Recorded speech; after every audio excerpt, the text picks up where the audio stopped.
I'd like to say something in the second part of the discussion of austerity and sufficiency, something about the way in which austerity, so-called austerity policies are being pursued currently, actually serve to reduce sufficiency. I want to say a little bit too about what I mean by sufficiency, but the effect that austerity policies are having in reducing or sustainability and the vulnerabilities, increasing the vulnerabilities that we experience environmentally and socially. The context, of course, is neoliberalism since 1980, roughly. The 1980s, the period of austerity for Latin America, for example, the so-called lost decade, which there was very little growth and public services were cut back. The state was rolled back. These are all measures that served to keep Latin America more or less where it had been, and indeed push things back in many respects, and took quite a long time to recover from. Now, in terms of Europe, where the austerity experience is obviously different, and in the UK in particular, the financial crisis of 2008 made UK financial institutions particularly vulnerable.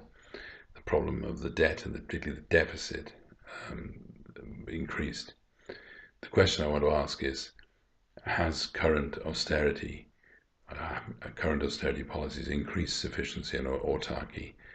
That is what I defined in the last talk with the ability to self-management and self-sufficiency. Well, I think my conclusion is no, they haven't. There's been very little, few measures, and some of them actually negative measures, to actually increase the likely sufficiency of the British public and the British economy. The banks have become more vulnerable. Fiscal insecurity and job insecurity exist, and in some areas increase. We've seen a move to much more vulnerable employment contracts, 0 hours type contracts. So how do we measure the link between fiscal austerity and sufficiency?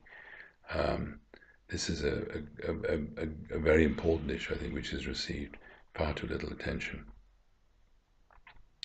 So challenging the problems of anthropogenic climate change, trying to combat climate change and environmental degradation generally, have largely been unrelated to austerity policies. Indeed, cuts in renewables and environmental mitigation budgets threaten sustainability itself, and have been a key part of policy, particularly since the Conservatives returned to power last year in 2015. So we don't see much evidence of this. I think we can talk about two sets of problems. One is supply side problems, and the other are demand side problems. On the supply side, we see perverse market effects, which have tended to dictate resource policy and energy policy.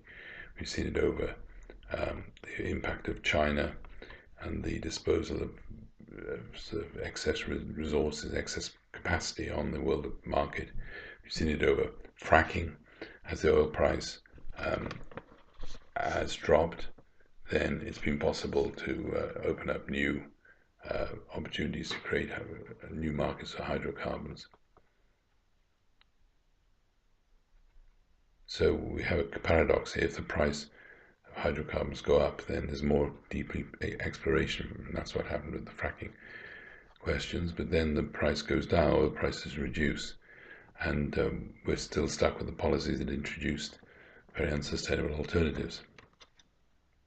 And there's the question of the complexity of environmental costs and global trade externalities, the whole question of embodied carbon under free trade, the extent to which goods that are sold in global markets themselves embody, take in the carbon that's been involved in their production, which is virtually invisible. It's invisible in terms of the prices that are found on international markets. So the problems of carbon are actually part of the trading relationships that we experience. The second set of problems are really demand side problems. And here we see the demand side management has seen very weak policy responses. We've basically been looking at ways in which the consumer can reduce their level of consumption or change the kinds of things that they consume, so-called sustainable consumption policies. In practice, there have been important moves technologically in things like industrial ecology to try and reduce the throughput of materials and energy in the production of products. This is undoubted and very important. But the policy responses to this, the challenges set up, have been relatively modest. Green certification, certifying everything from hotels to coffee, and many of them are described critically as greenwash policies with some justification. With it, of course, is a deficit in public understanding. So the public haven't been kept informed about really what impact changes on the demand side are likely to make to the problem. So if we all behave in a greener way, we all do a bit more recycling, we all buy certain kinds of soap or deodorant, then the problems of the global environment and the carbon question particularly will be solved. That's the kind of discursive framework in which we live. So the weak demand side response mirrors the weak supply side. Both use markets and choice, and both seem inadequate to the purpose. A market opportunity is set up. Now, I want to argue that there are new ways of thinking politically that are necessary and which would change this whole set of assumptions. I want to begin, I think, by going back to something that Robert Goodland, when he worked for the World Bank, said about what was a sufficient income on which to live. He suggested many years ago that $20,000 a year as an average income would buy all the security that you needed. It would buy adequate healthcare, education, and so on.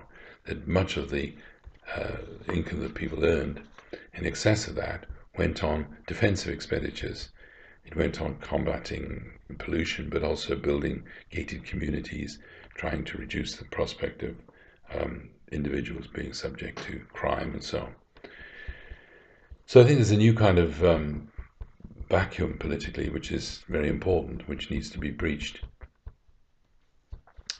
And one of the key issues here, of course, is the timeline for politics and sustainable political interventions are not well aligned. So that what you need to do politically to address environmental problems isn't reflected in political decision-making or elections or the political systems under which we work. And in fact, what we need to do is clearly to address three major environmental questions that are also social and political questions. We need to discount the future much more than we do. We need, in other words, to look at the implications of current behavior for future behavior. We need to reduce materials and energy throughput, which isn't currently reflected in markets and prices, reduce externalities, reduce the impacts, many of them unintended or unseen, of our behavior. And we need to manage uncertainty. We need to, which is again not reflected in policy choices offered to voters and consumers. So those three things, discounting the future, improving material and energy throughput, and managing uncertainty are key questions in a new politics, a new green politics.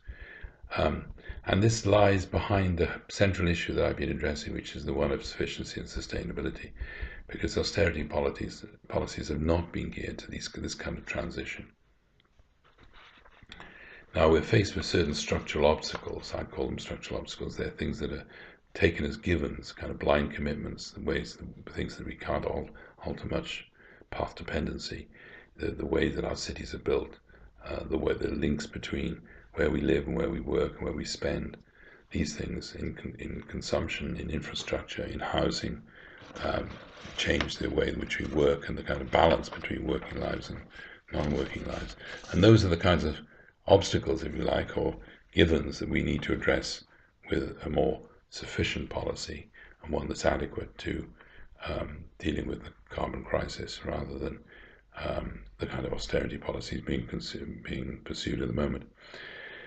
So we might ask the question at this stage, is there already a latent sufficiency idea to counter austerity? Is there something latent in the sufficiency idea? And I suppose negatively we can see evidence of this, that various coping strategies are being adopted in the UK and elsewhere in Europe, and Southern Europe in particular.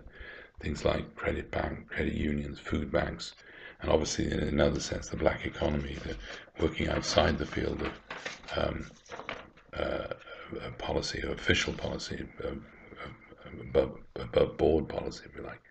But there's also a lot of positive policies which I think do resonate with the whole idea of sufficiency. The living wage campaign, which the government sort of tried to take on as its own, in a sort of ersatz way. The idea of citizens' income, which the Green Party put forward, the degrowth theories.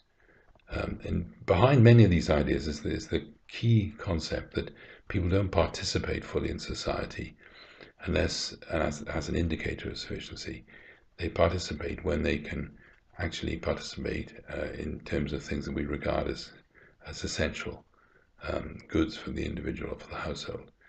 Family vacations, an adequate diet, motorized mobility, or mobility anyway, however it's achieved, through public transport or private transport. Access to the web. These are all things that people are entitled to. So the idea of entitlements is a key issue, I think, in looking positively at the ways of addressing sufficiency and environmental change. And the other kinds of positive developments, I think, have been downsizing, ethical living, well-being, some of them admittedly tied to what I've just said about sustainable consumption and the demand side, but also very important in terms of the kind of disaffection that many people feel with the priorities of our politics and our society. So what is to be sufficient has actually changed.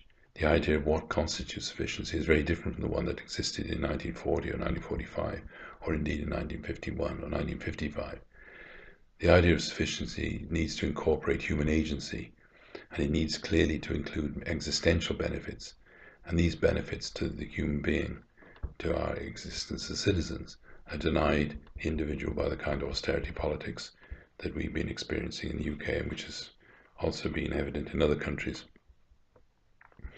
So I want to pose the question, if austerity is insufficient, and clearly the austerity in inverted commas that we're experiencing is insufficient for meeting the global environmental crisis, then what should replace it? And I think that's the question on which I have to end this series of short talks. Thanks.